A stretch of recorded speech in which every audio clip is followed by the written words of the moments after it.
Good morning, good afternoon, good evening guys. तो कैसे हैं आप लोग।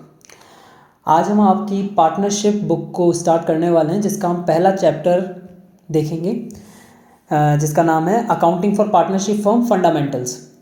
इसमें हम सारे थ्योरेटिकल एस्पेक्ट को कवर करेंगे कि पार्टनरशिप क्या होती है, इसमें कितने लोग होते हैं, इसके रूल्स एंड रेगुलेशंस क्या होते हैं, कौन से एक्ट के थ्रू ये गवर्न किया जाता है। ठीक है, आप आपके नोट्स निकालिए और साइड बाय साइड रखिए। जो जो मैं बोलूँ आप आपकी लैंग्वेज में उसके नोट्स बनाएंगे। ठीक है, तो चलिए स्टार्ट करते हैं। एक क्विक रिवीजन करते हैं, पार्टनरशिप क्या होती है, कैसे वर्क करती है। चलिए देखिए, हम इस चैप्टर में क्या क्या चीज़ें गो थ्रू करेंगे।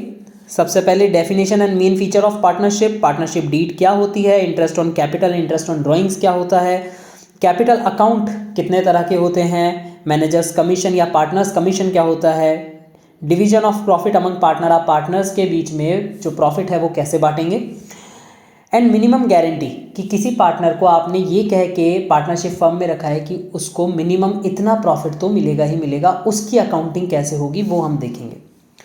चलिए इसकी डेफिनेशन देखते हैं। According to section 4 of Indian partnership act 1932, तो पार्टनरशिप कहाँ से आया है, इंडियन पार्टनरशिप एक्ट 1932 से। ठीक है, मतलब इस पे जितने भी लॉज लगेंगे वो कौन से होंगे, इंडियन पार्टनरशिप एक्ट 1932 के होंगे। अब एक बार हम इसके डेफिनेशन पे ध्यान देंगे।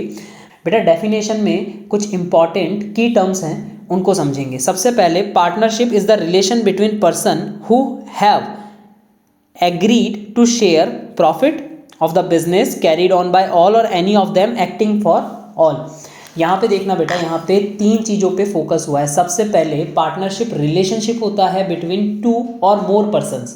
ठीक है, अकेला जना तो पार्टनरशिप नहीं कर सकता, तो दो या दो से ज़्यादा लोगों के बीच में एक रिलेशनशिप इस्टेब्लिश होता है, वो लोग पार्टनरशिप करते हैं। और पार्टनरशिप क्या होती है कि वो लोग जो प्रॉफिट कमाया है उसको बांटेंगे। ठीक है बेटा, वो एग्री करते हैं कि जो भी प्रॉफिट कमाया है उसमें उनका हिस्सा होगा बिजनेस का। Carried on by all or any of them acting for all, मतलब या तो सारे चलाएं या उन सारों के नाम पे सिर्फ एक बंदा चलाए, कोई फर्क नहीं पड़ता। पार्टनरशिप चलनी चाहिए। और पार्टनरशिप डीड में ये सारे के सारे रूल्स और रेगुलेशंस लिखे हुए होंगे कि वो पार्टनरशिप कैसे चलेगी। चलिए आगे देखते हैं एक बार। कैरेक्टरिस्टिक समझेंगे पार्टनरशिप की।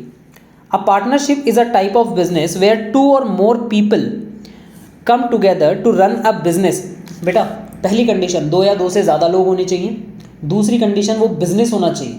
ठीक है, अगर आप दो या दो से ज़्यादा लोग आपस में मिलकर कोई सोशल वर्क कर रहे हो तो वो पार्टनरशिप नहीं है, क्योंकि वो बिजनेस नहीं है। ठीक है, फॉर एग्जाम्पल, आपके पार्टनरशिप में बिजनेस होना चाहिए और दूसरा वो प्रॉफिट मोटिव होना चाहिए। ओके, तो वो तभी पार्टनरशिप कहलाएगी। जस्ट सपोज कि आपने एक बिजनेस खोला, मैं बिजनेस का नाम नहीं लूँगा, आप समझ जाना। आपने एक बिजनेस खोला, आपने एक ओमनी कार खरीदी, उसमें आप बच्चों को चॉकलेट देते हो और बिठा लेते हो। ठीक है, अब उसके बाद आप उनके पेरेंट्स से बच्चों को घर पहुंचाने के लिए पैसे मांगते हो। इसमें आपका प्रॉफिट है पर ये बिजनेस नहीं है, क्योंकि अगर लॉ को पता लगा तो आपको कर देगी अंदर। ठीक है, तो ये इलीगल बिजनेस है, तो ये बिजनेस नहीं है। प्रॉफिट मोटिव है पर ये बिजनेस नहीं है। ओके, चलिए अब देखते हैं आगे कि आपने, लेट सपोज आपने एक एनजीओ खोला जिसमें आप बिना प्रॉफिट के आप सामान खरीदते हैं, बेच देते हैं। तो वहाँ पे बिजनेस तो है, खरीदना और बेचना तो हो रहा है, सब लीगली हो रहा है, लेकिन वहाँ पे प्रॉफिट मोटिव नहीं है। तो जब प्रॉफिट मोटिव नहीं है तो वो भी पार्टनरशिप नहीं है। तो आपकी दोनों चीज़ें एक पार्टनरशिप में होनी चाहिए, वो बिजनेस होना चाहिए, दूसरा उसका प्रॉफिट मोटिव होना चाहिए। और तीसरी चीज़, हर पार्टनर के बीच में प्रॉफिट बटेगा, भले इसे किसी भी रेशो में बटे, किसी को कितना मिल रहा है क्या नहीं मिल रहा है वो उनकी हेडेक है, लेकिन बिजनेस का प्रॉफिट बटेगा हर पार्टनर के बीच में। अब इसके कैरेक्टरिस्टिक समझते हैं। सबसे पहले, दो या दो से ज़्यादा इंसान, ऑब्वियसली दो या दो से ज़्यादा होने चाहिए। Maximum number of partner is 50 as per the companies act 2013। ठीक है बेटा, 2013 कंपनीज एक्ट के अंदर क्या लिखा हुआ है कि मैक्सिमम 50 जने हो सकते हैं, उससे ज़्यादा नहीं, और मिनिमम 2 जने तो होने चाहिए। अकेला बंदा क्या पार्टनरशिप करेगा। सेकेंड है एग्रीमेंट। ध्यान रखिएगा बेटा, दोनों जनों के बीच में एक एग्रीमेंट होना चाहिए। एग्रीमेंट क्या होता है कि आप आपस में बैठ के डिसाइड करेंगे कि कौन कितनी कैपिटल लाएगा, कितना प्रॉफिट शेयर लेगा, कोई खर्चा, अगर पार्टनरशिप में कोई खर्चा होता है तो किस तरीके से उठाया जाएगा, कौन अपनी एसेट पार्टनरशिप में लाएगा, क्या नई एसेट खरीदनी पड़ेगी, इन सब का एक एग्रीमेंट होता है। ये एग्रीमेंट ओरल हो सकता है या रिटन हो सकता है, बट मोस्ट प्रेफरेबल है रिटन होना चाहिए। रिटन होने से आपके पास एक प्रूफ होता है कि कोई भी डिस्प्यूट हो तो आप वो रिटन एग्रीमेंट दिखा सकते हो कि इस तरीके से ये चीज़ें लिखी गई थी तो ये चीज़ें इसी तरीके से होंगी। अब partnership is form through an agreement. बेटा एक एग्रीमेंट के थ्रू पार्टनरशिप फॉर्म होती है, दो पार्टीज आपस में आती है, डिसाइड करती है कि हमें ये पार्टनरशिप करनी है, तो ये एक एग्रीमेंट हुआ। एग्रीमेंट बेटा रिटन हो सकता है या ओरल हो सकता है, बट आप प्रेफर करेंगे रिटन एग्रीमेंट, ठीक है, क्योंकि इससे डिस्प्यूट नहीं होते हैं आगे चल के, और रिटन एग्रीमेंट को ही हम कहते हैं पार्टनरशिप डीड। ओके बेटा। थर्ड पॉइंट है existence of business and profit motive. याद है मैंने समझाया था कि प्रॉफिट तो है पर वो बिजनेस नहीं है क्योंकि वो लीगल नहीं है।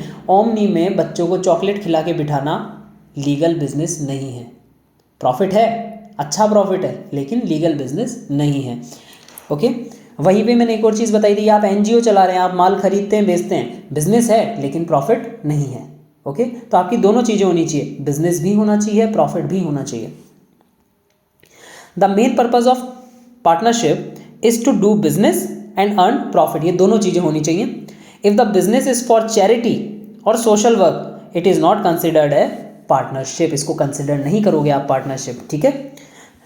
चौथा पॉइंट है बेटा sharing of profit. Profit share होना चाहिए। Partner share profit and losses in the agreed ratio. कोई भी रेशो हो सकता है, रेशो हम डिसाइड नहीं कर रहे हैं।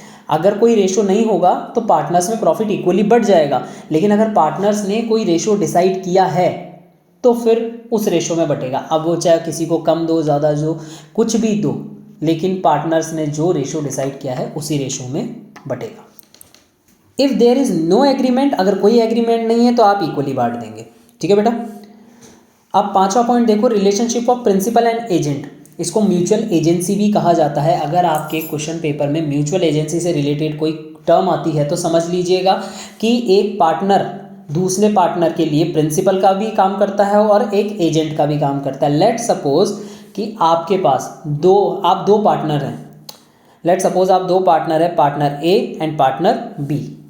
पार्टनर ए क्या करता है, पार्टनर संभालता है कैश, मतलब गल्ले पे बैठता है।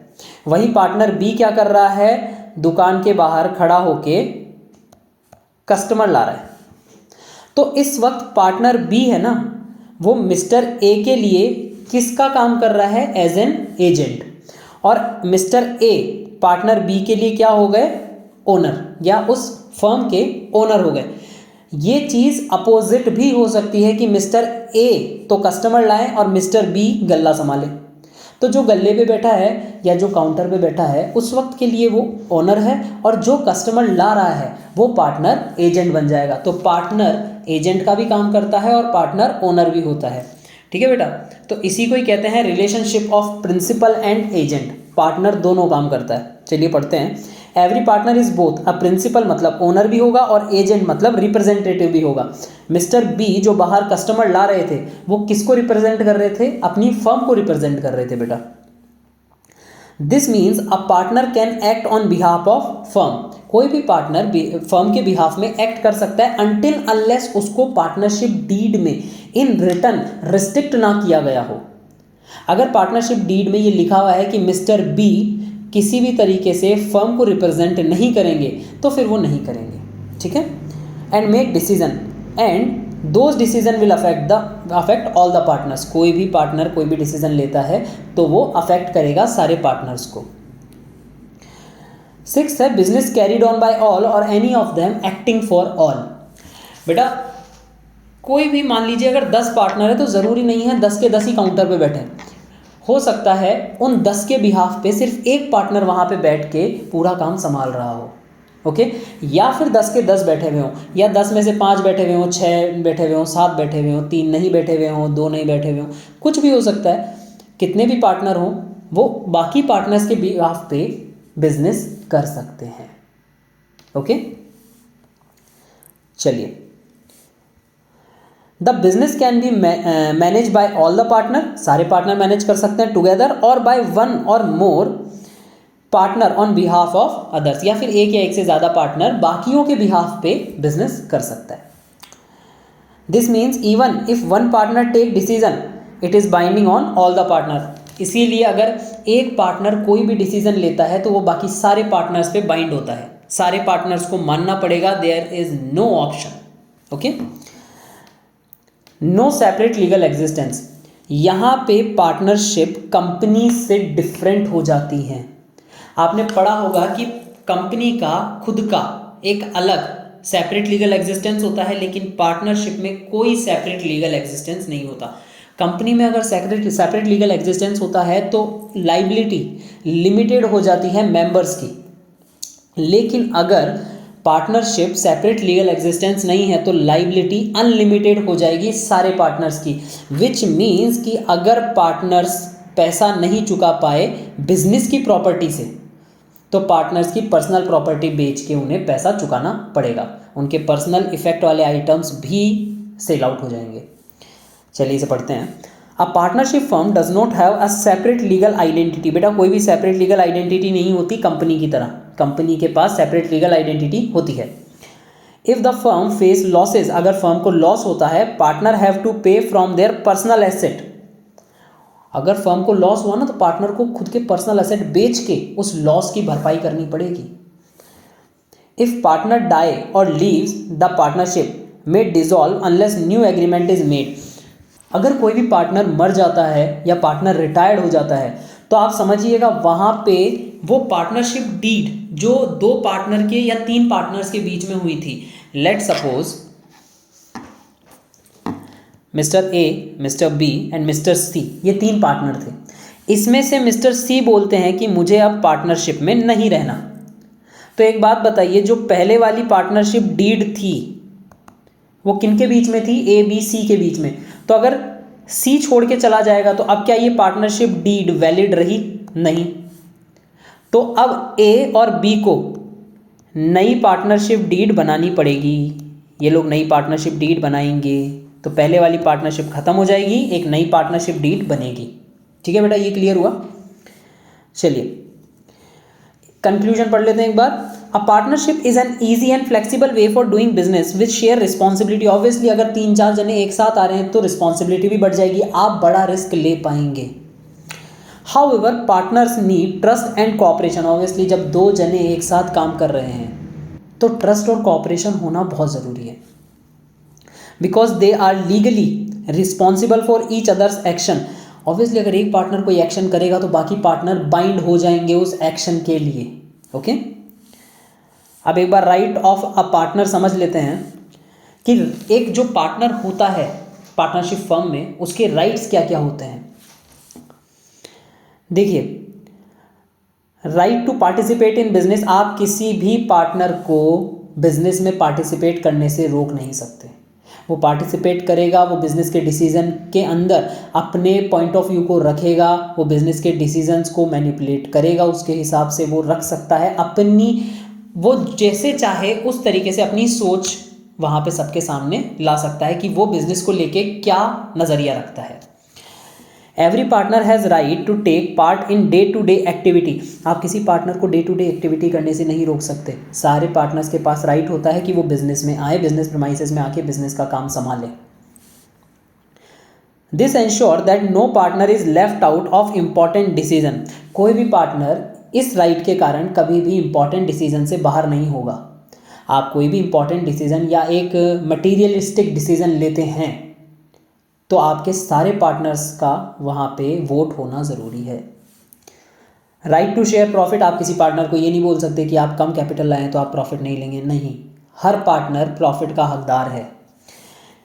Every partner has right to get share of the profit according to their agreed ratio. अब वो आप किसी भी रेशो में बांटिए। लेट सपोज कोई ज़्यादा कैपिटल लाया तो उसको ज़्यादा प्रॉफिट मिल जाएगा, कोई कम कैपिटल लाया तो उसे कम कैपिटल प्रॉफिट मिल जाएगा। लेकिन ज़रूरी नहीं है, ये तो मैं आपको सिर्फ एक एग्जाम्पल दे रहा हूँ। इसका मतलब ये नहीं है कि जो ज़्यादा कैपिटल लाया उसे ज़्यादा पैसा मिल जाए। हो सकता है दूसरा एसेट लाया हो, तो इस चीज़ का ध्यान रखिए। जो भी पार्टनर्स एग्रीड रेशो रखते हैं उस रेशो में बढ़ जाएगा, और अगर कोई भी रेशो स्पेसिफिक नहीं है क्वेश्चन में तो आप इक्वली डिवाइड कर देंगे। If no ratio is mentioned तो इक्वली आप इसको बांट देंगे। थर्ड है बेटा right to access books of accounts. एक बात बताइए, mister A and mister B partner हैं, तो मिस्टर ए ये तो नहीं कह सकते मिस्टर बी को कि तुम खाता भाई चेक नहीं करोगे, जो भी खाते हैं, जो भी अकाउंट्स हैं, बुक्स ऑफ अकाउंट्स आपकी फर्म के हैं, वो आप चेक नहीं करोगे। नहीं, मिस्टर बी के पास पूरा राइट है कि वो उन बुक्स ऑफ अकाउंट्स को चेक भी कर सकते हैं और उनसे रिलेटेड उनकी कॉपीज़ निकाल के अपने पास रख भी सकते हैं। ये सारे राइट होते हैं एक पार्टनर के पास। Partners have the right to check and inspect the business account at any time, वो कभी भी आके चेक कर सकता है। They can take copies of account statement, वो अकाउंट स्टेटमेंट के बेटा कॉपीज भी ले सकता है। And keep track of the firm's financial position, और फाइनेंशियल पोजीशन का ट्रैक भी रख सकता है जो भी फर्म का है।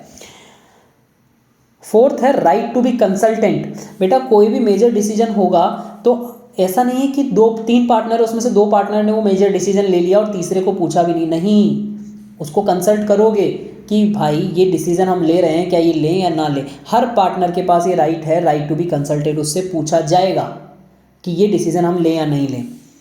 All major decisions in the business must be taken with the consent of all the partner, सारे पार्टनर की कंसेंट से लिया जाएगा। ऐसा नहीं है आप किसी पार्टनर को छोड़ दोगे, हर पार्टनर की कंसेंट के साथ आप मेजर डिसीजंस लोगे बिजनेस के।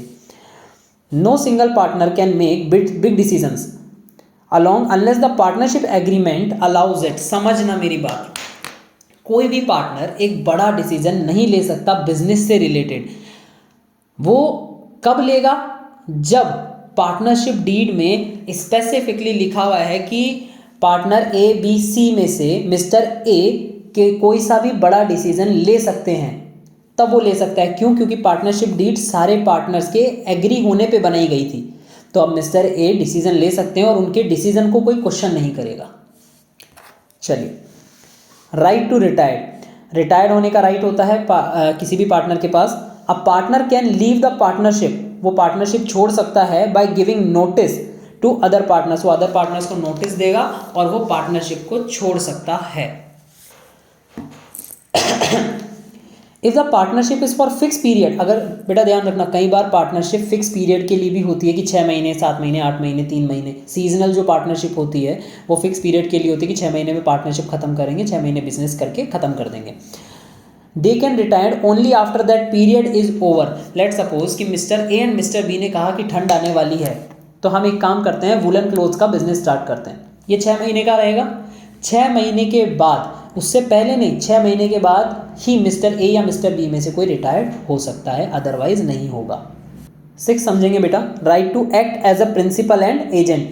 याद है मैंने पहले भी समझाया था, ये कैरेक्टरिस्टिक्स में भी था कि इसे म्यूचुअल एजेंसी कहा जाता है। एक पार्टनर दूसरे पार्टनर के लिए एजेंट भी होता है और प्रिंसिपल भी होता है। ठीक है बेटा, each partner is both principal and agent. This means they can take action for the firm and the action will affect all the partners. Okay बेटा, right not to be expelled unfairly.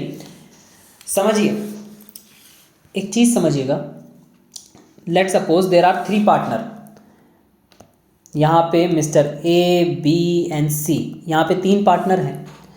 3 partner में से आप, ऐसा नहीं है कि mister ए और B मिलके बोल रहे हैं मिस्टर सी को कि तुम निकल जाओ यहाँ से, अब तुम पार्टनरशिप का हिस्सा नहीं हो। क्यों नहीं हो? आपने जब पार्टनरशिप स्टार्ट करी, आपने पार्टनरशिप एग्रीमेंट में मिस्टर सी को लिया ना, तो आप सिर्फ अपनी इच्छा से, जस्ट बिकॉज कि ए और बी की मिस्टर सी से नहीं बन रही तो वो उसे निकाल देंगे, नहीं। मिस्टर सी ने कोई भी ऐसा काम नहीं किया है जिसके कारण उन्हें निकाला जाए। वो बिजनेस सही से करते हैं, ईमानदारी से करते हैं, तो mister A and mister B mister C को नहीं निकाल सकते। वो मिस्टर सी को कब निकाल सकते हैं? समझिए, वो मिस्टर सी को जब निकाल सकते हैं जब किसी भी तरह का कोई मिसकंडक्ट किया गया हो मिस्टर सी के थ्रू, जो कि पार्टनरशिप के लिए अच्छा नहीं था, तब आप मिस्टर सी को निकाल सकते हैं। A partner can not be remove from the firm without a valid reason. एक वैलिड रीज़न होना चाहिए कि हम मिस्टर सी को क्यों निकाल रहे हैं। अगर हमारे पास एक वैलिड रीज़न है तो फिर हम मिस्टर सी को निकाल सकते हैं। Removal can happen only if all the partners agree. Mister C के अलावा बाकी के जो पार्टनर हैं वो सारे एग्री करने चाहिए। उनमें से कोई एक भी अगर एग्री नहीं करेगा तो मिस्टर सी को नहीं निकाला जाएगा। लेट सपोज मिस्टर ए चाहते हैं कि मिस्टर सी को निकाल दिया जाए। यहाँ पे जो मिस्टर ए हैं उनकी पर्सनल खुन्नस है मिस्टर सी से, तो वो चाहते हैं कि मिस्टर सी को निकाल दिया जाए। लेकिन मिस्टर बी हैं, वो मिस्टर सी के घनिष्ठ मित्र हैं, उन्होंने कहा नहीं, सी नहीं निकलेगा, तो यहाँ पे मिस्टर सी को नहीं निकाला जाएगा। वहीं अगर ए और बी मिल जाते तो मिस्टर सी को निकाला जा सकता था एक पॉइंट पे, अगर मिस्टर सी ने कोई वैलिड रीज़न या कुछ गलत, सही में कुछ गलत किया हो तब। चलिए, right to dissolve the firm. हर पार्टनर के पास राइट होता है कि वो फर्म को डिसॉल्व कर सकता है। डिसॉल्व मतलब खत्म या क्लोज कर सकता है। If a partner is unhappy they have the right to request the dissolution, मतलब क्लोजिंग ऑफ पार्टनरशिप, मतलब वो पार्टनरशिप को खत्म कर सकता है। Let suppose mister A, B और सी पार्टनर थे, मिस्टर सी खुश नहीं है, मिस्टर सी ने कहा कि मैं अब इस पार्टनरशिप का हिस्सा नहीं रहना चाहता, तो वो इस वक्त पार्टनरशिप को डिसॉल्व कर सकते हैं। डिसॉल्व करना मतलब खत्म करना। If there is no fix time period any partner can dissolve the firm by giving proper notice. Obviously अगर फिक्स टाइम पीरियड हुआ तो फिक्स टाइम पीरियड के बाद ही आप डिसॉल्व कर पाएंगे, लेकिन अगर कोई फिक्स टाइम पीरियड नहीं है तो फिर आप उसे कभी भी नोटिस देके डिसॉल्व कर सकते हैं। यहाँ पे फर्म की जगह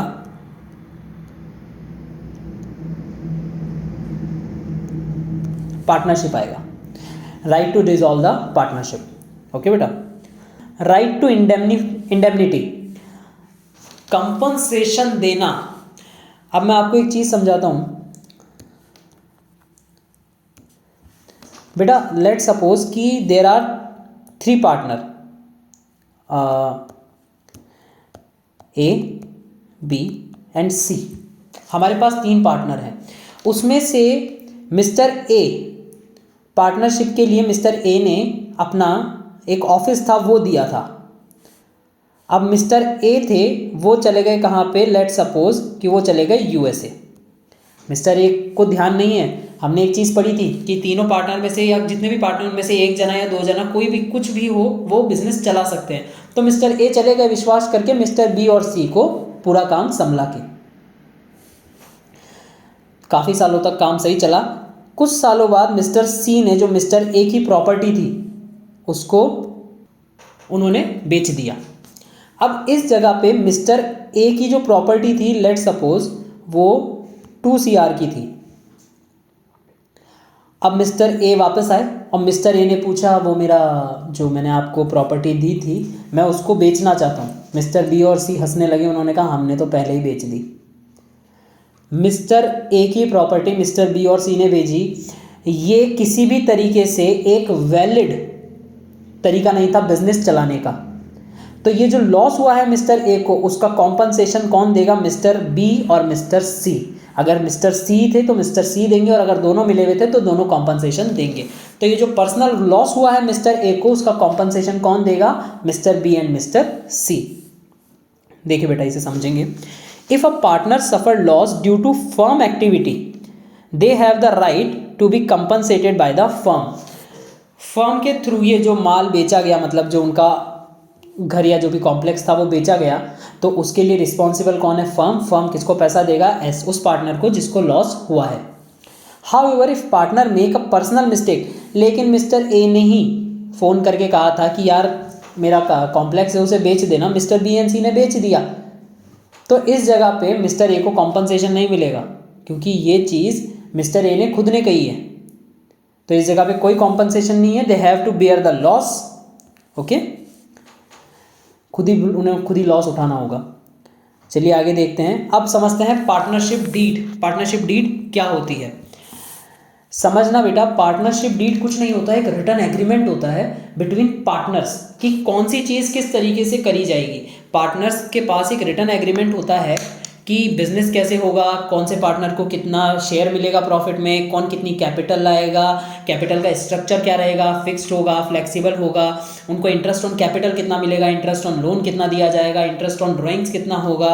ये सारी की सारी चीज़ें पार्टनरशिप डीड में लिखी हुई होती है कि पार्टनर्स का नाम क्या है, फर्म का नाम क्या रहेगा, पार्टनर का एड्रेस क्या है, हर एक चीज़। तो पार्टनरशिप डीड कुछ नहीं होता, आप ये कह सकते हैं कि ये मेमोरेंडम ऑफ एसोसिएशन होता है जो कंपनी में होता था, ये पार्टनरशिप का मेमोरेंडम है। चलिए, sorry, article. A partnership deed is written agreement between partner that contain the rules and regulations of the partnership. वो अपने हिसाब से रूल्स एंड रेगुलेशन बनाते हैं बेटा, जो भी पार्टनर होते हैं कि पार्टनरशिप किस तरीके से चलेगी। उस रिटर्न एग्रीमेंट में सब लिखा हुआ होता है, तो उससे डिस्प्यूट नहीं होता। हर पार्टनर के पास एक कॉपी होती है, तो कोई भी पार्टनर अगर मिसकंडक्ट करता है तो दूसरा पार्टनर उसे रूल्स दिखा सकता है कि ये लिखे गए थे। It helps to avoid misunderstanding and dispute among the partner. ये ओरल भी हो सकता है, लेकिन प्रीफर हमेशा रिटर्न ही किया जाता है। अब इसमें कंटेंट क्या क्या होंगे, सबसे पहले फर्म का नाम होगा, पार्टनर का नेम एंड एड्रेस होगा, बिजनेस का नेचर कैसा है, मैन्युफैक्चरिंग है, सर्विस है या फिर ट्रेडिंग है, सब कुछ लिखा जाएगा।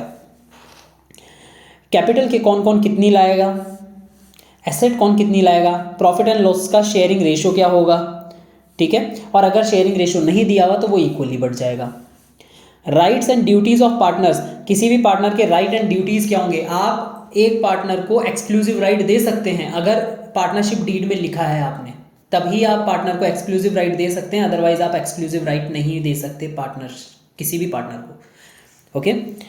इंटरेस्ट ऑन कैपिटल और ड्राइंग्स क्या रहेगा, salary and commission of partner क्या रहेगी, ड्यूरेशन ऑफ पार्टनरशिप क्या रहेगा। याद है मैंने बताया था कुछ पार्टनरशिप सीजनल बेसिस पे भी चलती है। फॉर एग्जांपल विंटर क्लोथ्स के लिए अगर आप पार्टनरशिप करते हैं तो वो 6 महीने 7 महीने लास्ट करती है, उससे ज़्यादा नहीं चलती। तो फिक्स रहेगा, इंडेफिनिट टाइम के लिए रहेगा, क्या रहेगा। और कोई नया पार्टनर आता है तो उसके लिए रूल्स क्या रहेंगे कि वो कितनी कैपिटल लाएगा, उसका गुडविल का क्या रहेगा, वैल्यूएशन वगैरह वगैरह। अगर कोई रिटायर्ड होता है तो उसके लिए रूल्स क्या रहेंगे, किसी की डेथ हो जाती है तो उसके लीगल हायर को आप किस तरीके से पेमेंट करेंगे, वो सब इसमें लिखा हुआ होता है। कोई भी डिस्प्यूट होगा तो उसको सेटल अप किस तरीके से किया जाएगा, डिसोल्यूशन ऑफ पार्टनरशिप कैसे होगी और डिसोल्यूशन ऑफ पार्टनरशिप फर्म कैसे किया जाएगा, वो सब लिखा हुआ होगा। और बाकी की भी कोई अदर टर्म्स एंड कंडीशन जो आप चाहते हैं कि आपके बिजनेस में रहे, वो आप लिख देंगे।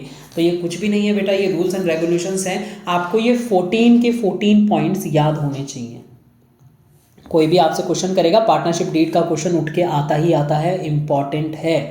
Partnership deed is very important. और उससे भी ज़्यादा इंपॉर्टेंट ये है कि जब पार्टनरशिप डीड नहीं होगी तब कौन से रूल्स रेगुलेशंस एप्लीकेबल होंगे। क्योंकि अगर पार्टनरशिप डीड है तो हमें पता है कि कौन से रूल्स एंड रेगुलेशंस लग रहे हैं, लेकिन अगर पार्टनरशिप डीड नहीं होगी तब कौन से रूल्स एंड रेगुलेशंस एप्लीकेबल होंगे, वो हम देखेंगे। इंपॉर्टेंस ऑफ पार्टनरशिप डीड क्या होता है बेटा, ये डिस्प्यूट अवॉइड कर देता है, सबके अपने अपने रोल्स क्लियरली डिफाइन हो जाते हैं, लीगल एविडेंस रहता है और स्मूथ बिजनेस ऑपरेशन के लिए एक अच्छी चीज़ होती है, क्योंकि डिस्प्यूट नहीं होंगे तो सारी चीज़ें स्मूथली वर्क करेंगी। A registered partnership deed is always recommended as it provides legal protection under Indian partnership act 1932। Obviously written है तो आपके लिए किसी भी पार्टनर के लिए ये एक प्रोटेक्शन की तरह काम करता है। ओके। अब अगर पार्टनरशिप डीड की एब्सेंस है, मतलब पार्टनरशिप डीड आपने नहीं बनाई, तब कौन से रूल्स और रेगुलेशंस एप्लीकेबल होंगे वो समझ लीजिए। प्रॉफिट एंड लॉस, अगर आपका पार्टनरशिप डीड नहीं है तो इक्वली बटेगा। इसमें आप कोई कुछ नहीं कर सकता। अगर सपोज 2 पार्टनर है, 3 पार्टनर है ए बी सी, अगर तीनों ही अलग अलग बोल रहे हैं तो फिर क्या करें, क्योंकि पार्टनरशिप डीड तो है ही नहीं। और जब पार्टनरशिप डीड नहीं है तो फिर इक्वली प्रॉफिट एंड लॉस बांटा जाएगा, तो इक्वली बटेगा। कोई भी इंटरेस्ट ऑन कैपिटल नहीं दिया जाएगा। अगर पार्टनरशिप डीड में लिखा हुआ होता है तो दिया जाता है, लेकिन पार्टनरशिप डीड है ही नहीं तो कोई इंटरेस्ट ऑन कैपिटल नहीं है, कोई सैलरी और कमीशन नहीं दिया जाएगा। Interest on loan by a partner interest on loan कितना देगा, कुछ भी नहीं देगा। अगर मान लीजिए फर्म ने किसी पार्टनर को लोन दिया है तो पार्टनर उस पर इंटरेस्ट नहीं देगा, अगर पार्टनरशिप डीड नहीं है तो। इस चीज़ का आप ध्यान रखेंगे। If a partner gives, okay एक सेकेंड, हाँ, अगर पार्टनर ने फर्म से लोन लिया है, कट, ये 4th वाला पॉइंट अपन दोबारा एक बार कर रहे हैं। Okay, cut. Interest on loan by a partner, अगर किसी पार्टनर ने फर्म को लोन दिया है तो अगर कोई भी पार्टनरशिप डीड नहीं है तो उसको 6% पर एनम के हिसाब से इंटरेस्ट मिलेगा। लेकिन अगर वाइस वर्सा हो जाता है कि कोई फर्म पार्टनर को लोन देती है तो फिर अगर पार्टनरशिप डीड नहीं है तो वो इंटरेस्ट नहीं मांग सकती। एडमिशन ऑफ न्यू पार्टनर तभी होगा जब सारे पार्टनर एग्री करेंगे। Decision making and management, every partner has equal right. अब सबके पास इक्वल राइट हो गया। पार्टनरशिप डीड के अंदर आप एक्सक्लूसिव राइट दे सकते थे, लेकिन यहाँ पे सबके पास इक्वल राइट है। 7th point, unanimous consent of major decision. कोई भी मेजर डिसीजन होगा उसमें यूनानिमस कंसेंट होनी चाहिए। यूनानिमस कंसेंट मतलब एक मत। अगर 15 पार्टनर हैं तो सारे हाँ बोलेंगे, अगर 20 है तो भी हाँ बोलेंगे, और 25 है तो भी हाँ बोलेंगे। अगर 25 में से किसी एक ने भी ना बोल दिया तो वो डिसीजन एप्लीकेबल नहीं होगा, अगर पार्टनरशिप डीड नहीं है तो। नो इंटरेस्ट ऑन ड्राइंग्स, कोई इंटरेस्ट ऑन ड्राइंग नहीं मिलेगा। रिटायरमेंट ऑफ पार्टनर कैसे होगा, बहुत सिंपल है, वो आप नोटिस देगा और रिटायर्ड हो जाएगा। डिसोल्यूशन ऑफ फर्म भी नोटिस पे ही डिसॉल्व हो जाएगी। अब इसके बाद यहाँ पे आपका पूरा थ्योरेटिकल एस्पेक्ट खत्म होता है बेटा। हमने हर एक चीज़ जो पार्टनरशिप के लिए इंपॉर्टेंट था थ्योरेटिकल पर्सपेक्टिव से, वो हमने यहाँ पे कवर किया है। अब इसके बाद आपका पूरा का पूरा प्रैक्टिकल पोर्शन शुरू होगा। उसके अंदर हम क्वेश्चंस भी करेंगे। डेली आपको पार्टनरशिप की एक वीडियो मिलती रहेगी। मैं कोशिश करूँगा जितना हो सके डेली आपको एक वीडियो देता रहूँ। अगर बीच में 1-2 दिन डिले भी होता है तो प्लीज़ आप एडजस्ट कर लीजिएगा थोड़ा सा। बाकी मैं कोशिश करूँगा कि आपको डेली वीडियोस पार्टनरशिप की मिलती रहे। आप ये जितने भी नोट्स हैं प्लीज़ अपने साथ लेके बैठेंगे अपनी लैंग्वेज में। इन नोट्स के अंदर ही आप अपनी लैंग्वेज में इनको ज़्यादा सिंपलेस्ट फॉर्म में लिख लीजिए। जो मैं पढ़ा रहा हूँ उसको मेरी ही लैंग्वेज में लिख लीजिए, लेकिन लिख लीजिए हिंदी लैंग्वेज में लिख लीजिए, कोई दिक्कत नहीं है। थ्योरेटिकल एस्पेक्ट आपको अच्छे से समझ में आना चाहिए। ये कंसेप्चुअल क्लैरिटी बहुत ज़रूरी है, क्योंकि अगर कंसेप्चुअल क्लैरिटी नहीं होगी तो आप जब प्रैक्टिकल एस्पेक्ट पे उतरेंगे तो आपको पता ही नहीं होगा कि किसी प्रॉफिट को किस रेशो में बांटना है। लेट सपोज अगर क्वेश्चन के अंदर कोई रेशो ही नहीं दिया हुआ और आपने थ्योरेटिकल चीज़ पढ़ी नहीं है तो आपको पता ही नहीं है कि इक्वली बढ़ जाता है। तो इस चीज़ को समझिएगा, ये बहुत ज़रूरी है। तो आप अपने नोट्स प्रिंट आउट फॉर्म में निकालेंगे और उस पर अपनी लैंग्वेज में भी नोट्स बनाएंगे। आपको लगता है जो मैंने बोला है इंपॉर्टेंट है, हैंड टू हैंड आप उसको उतारेंगे। आपके पास टाइम बहुत कम बचा है और इस वक्त आपके लिए पढ़ना बहुत ज़रूरी है। तो ये जितने भी नोट्स हैं प्लीज़ इसको फिजिकल फॉर्म में निकालिए और इसको लिखिए। बाकी आई होप आपको ये जितना भी थ्योरेटिकल एस्पेक्ट था अच्छे से समझ आया होगा। मैंने जितना हुआ उतना अच्छे से इसको समझाने की कोशिश करी है लिमिटेड टाइम पीरियड में, ताकि मैं आपका ज़्यादा टाइम कंज्यूम ना करूं। एंड आई होप कि आप इसे अच्छे से गो थ्रू करेंगे। ओके, तब तक के लिए कीप स्टडिंग। मिलते हैं नेक्स्ट लेक्चर में।